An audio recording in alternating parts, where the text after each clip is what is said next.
Bienvenue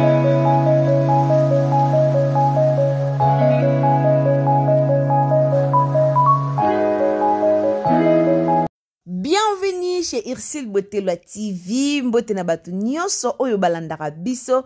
Mbote na bandeko nyonso oyo balingaka Ursule Botelwa TV. En tout cas mbote pe na bandeko nyonso oyo ba partageaka pe ba emaka ba video na biso. Alors lelo toye lisusu na likambo somo. Hey! Kibombanda ya Cardozo na Luna. Alors lelo chez Ursule Botelwa TV, toyeka to dévoiler ka mobali yango. To dévoiler. To bombi epe mingi do lelo toyeka to bimisa ba comédien boza somo. Hey, likamba somo likamba pasi likamba makasi penza oyo ye lisusu na mulongo na biso. Alors kibombanda ya Luna miezi na Cardozo Cardozo otobengi mille esprit. Kombo na ye ezaka Cardozo otobenga ka mille esprit. En tout cas Cardozo ajouaka très kitoko. Aza vraiment openza incarnaka na génération na ye dozo mille esprit fi ya épice. En tout cas ajouaka vraiment kitoko makasi. Aza mama aza na mwana ye moko déjà jeune fille o aza déjà mukolo do kazo kola déjà quoi aza na mwana ye moko ya jeune fille. Cardozo aza na ete ke o ajuaka kaka pa belle vie kandi o pa sila bisalo o pa nante. Cardozo ajuaka partout. Alors babenga ka ye partout akende ko jouer ajuaka na ye azaka na ye simple soki rôle wana esimbi soki penda sepeli a jouer akendaka na ye a jouer na ye. En tout cas pas Cardozo azarata na problème na mutu moko te. Azara na ye fi moko ya ba rancune te, alingara na ye ba problème te, ba polémique pété. Vraiment nga penande na za bono na muna te Cardozo aye na internet bandi koloba bandi ko finga bandi koloba na muna te. Akipana makambu te Cardozo to fingie ato sali lobi me ye azong sarana eta kipara na ye penza te. Donc a jouer na ye rôle na ye bien, a vivre a vie na ye kitoko, a foutela ndaku na ye avandara na mwana na ye pe na ndeku na ye. Alors lelo to elibino sko likambu ya Cardozo na Luna. Soki tozongi na para Luna miezi fi moro boye kaka toyebi boyebi déjà Luna miezi ezamba liboso te aleka na Ursule Botelwa TV. Luna miezi alekaka na Ursule Botelwa TV.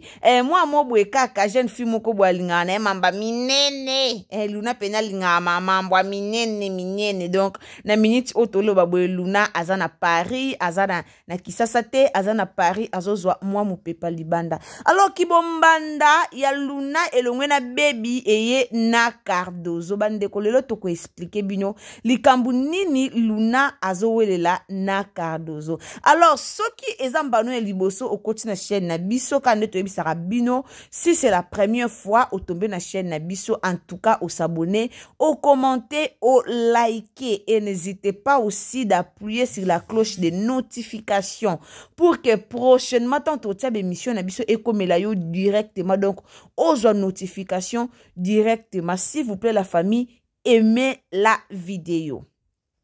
Lelo toye na likamba Luna na Cardozo. Luna toye bien déjà Luna lingana komi la kisa kwa. Luna pena za so kuten na tonton mobo ya bien. Ye pas so kuten na tonton mobo ya bien. Alinga ami la kisa. Alinga mwa ba sorti. Alinga ami bimisa. Do ye pena kendara na mubimba.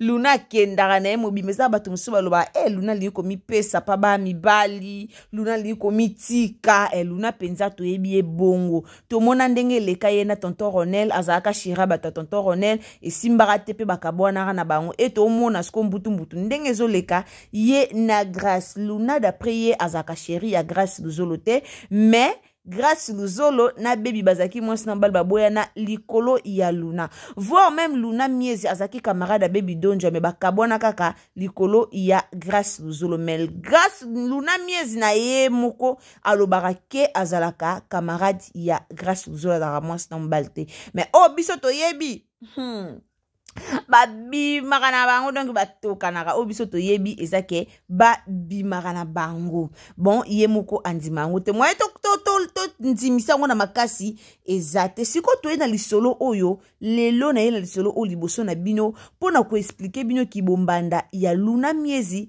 na Cardozo.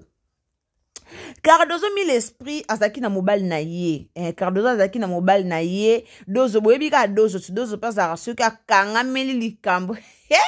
Atika te dozo peso ka koti na likambo atika te donc ye pene ayaka pena koti a siéger quoi ya linga mobile Cardozo alinga mobile azwa charge na ye donc yenda za wana so moni mobile o aza na mwa possibilité mobile ozo soin na ye o ozo charge na ye o ozo charge ya vie na ye quoi mobile akolesa ye o akolpesa ye sika kolala donc o penza akozwa charge na ye en 100%. Mais luna miezi azaka ba jara ba fi moko ye alinga na ye mobile te ka ozwa charge na nga o sala luna miezi alinga visibilité.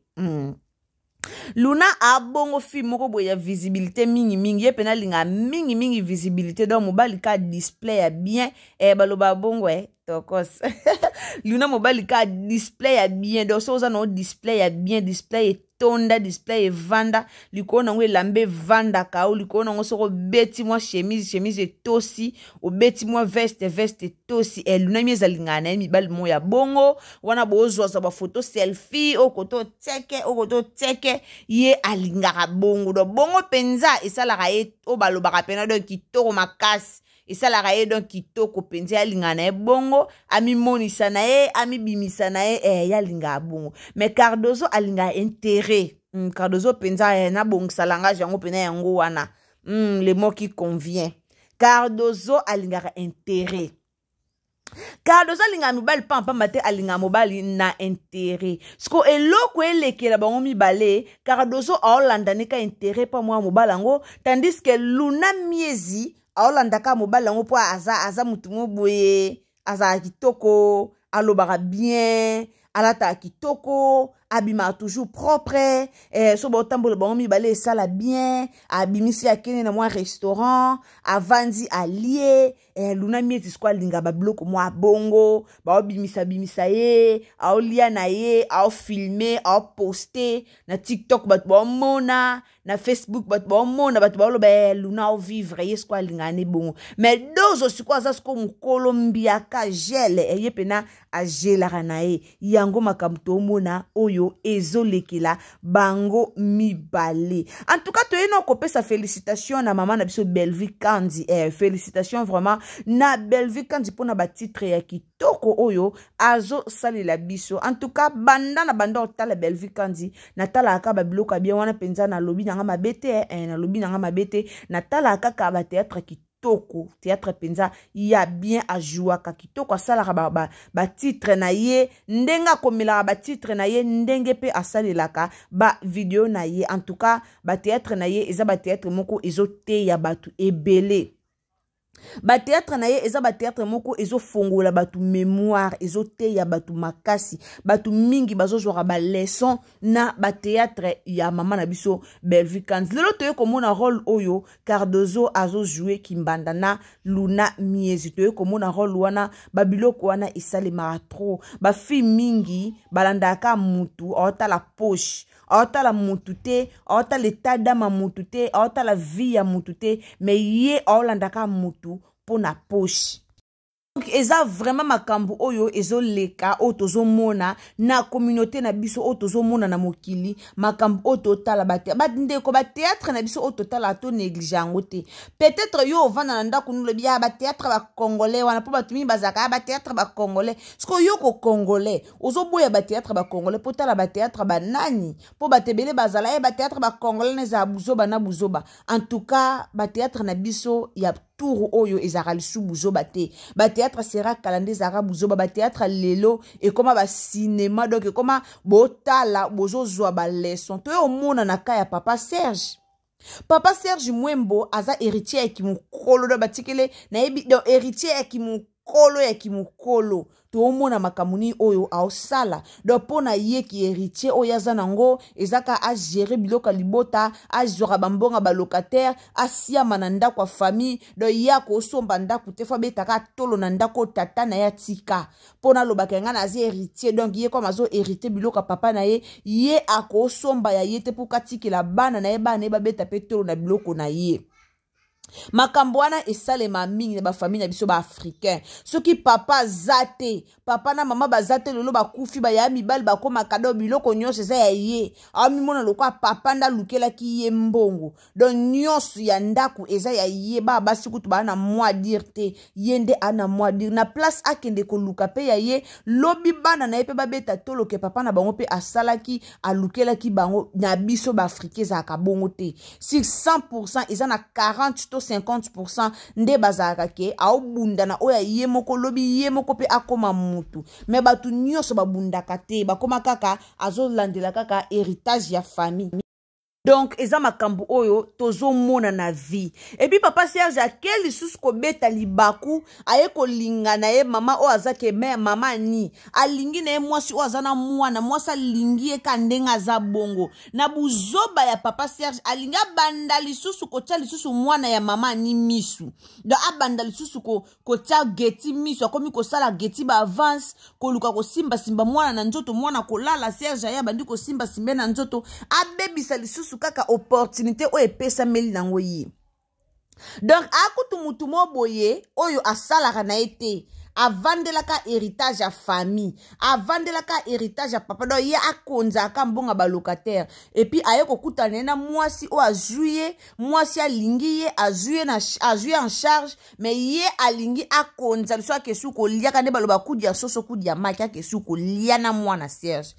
Donc ezaba makambo oyo ezokomela batu otozo mona yango to tiaka ba théâtre kalande to banda ko banga ko tiango na liboso bana to banda ko boya ko tiaka onso bana bazawana mais na moya lelo ba théâtre lelo to koma o tia théâtre o tala na bana oyebike yo parent ozwa conseil bana na opesika bazaba kozwa pe conseil. En tout cas félicitations à équipe mobimba ya SB, félicitations à musala kitoko oyo bosale la rabiso to yaka opesa bino ba félicitations to yaka remercier bino po bosa musala kitoko so musala esa ma bien te to ya to lobaka te ba théâtre na biso pe ya to lembi musala esa ma bien te d'ailleurs to mona ngo so bosali musala mabe to yaka pe to lobi ngo mais tant ba bosa musala kitoko esengeli to yaka pe ko apprécier bango ezala malamu mingi.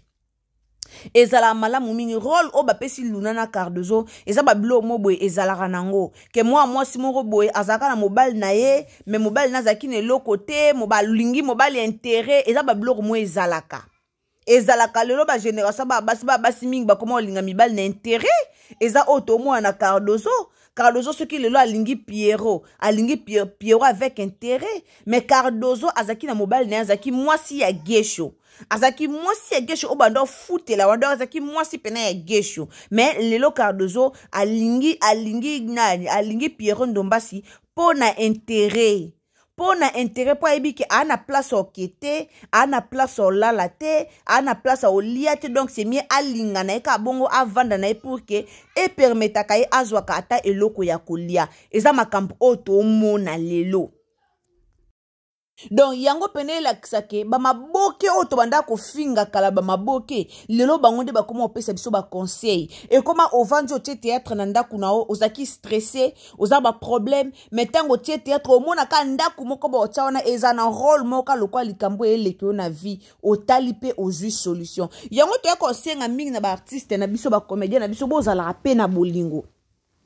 Eza ba comédien belé bazara na bolingo te mais to yo déclarer to yo loba botalisa biso bolingo bo sala ba théâtre o elo ba bolingo mais bino moko boza na bolingo te epesa biso pasi epesaka biso pasi to senga mingi na ba comédien bozala toujours na bolingo bozala ensemble et ça malamu mingi pourtant bo tangisa biso makomo bo bolingo bo lakisa biso bolingo bo lakisa biso makamoko ya bien bo pesa biso ba conseil alors so bino moko boza ba exemplaire te epesa pasi ça la biso bien te tant que ba fan na bino et ça malamu mingi te alors to lingi vraiment bozala bino moko do bino moko bozala non exemple numéro 1 bozala ba exemplaire bino moko et ça la malamu mingi. Merci mingi na batu nyonso o balinga Exil Botela TV wana zaki bongo analyse ya théâtre ya mama na biso Belvi Kandi to sepelaki koya nango liboso na bino.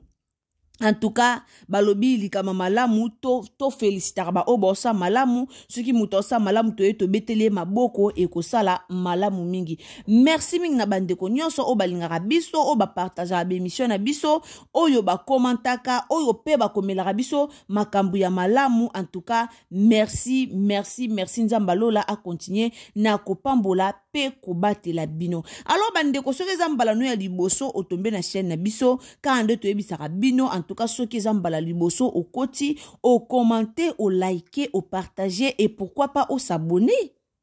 Pourquoi pas au s'abonner? Donc au s'abonner, au commenter, au liker, au partager et au sala malamu mingi na chaîne nabiso to fingara te na chaîne nabiso. En tout cas to fingara nabiso te to lobaka nabiso ba bêtise awate to sala kaka ba analyse nabiso lo lenge et longo ba Tango to sengaka pe na bandeko nyonso o bakotaka na chaîne na biso o bakomantaka. En tout cas bo fingaka biso te po biso pe to fingaka bino te to lingaka vraiment kosala ba analyse na biso na kimia nyonso nde to sengaka na bino pe comme to lingaka kosala na kimia bino pe bo tielaka biso ba commentaire ya malamu ko wela ko bimate ce ko koti ko wela pe ko commenter te landa émission tina suka oyeba contenu nini tozolobela oyeba nini oyo okotia na commentaire. En tout cas, s'il vous plaît, la famille, ceux qui ont la liboso, au s'abonner et que ça la malamu mingi. Bisous, wana tokutani, à la prochaine occasion. Bisous, bye.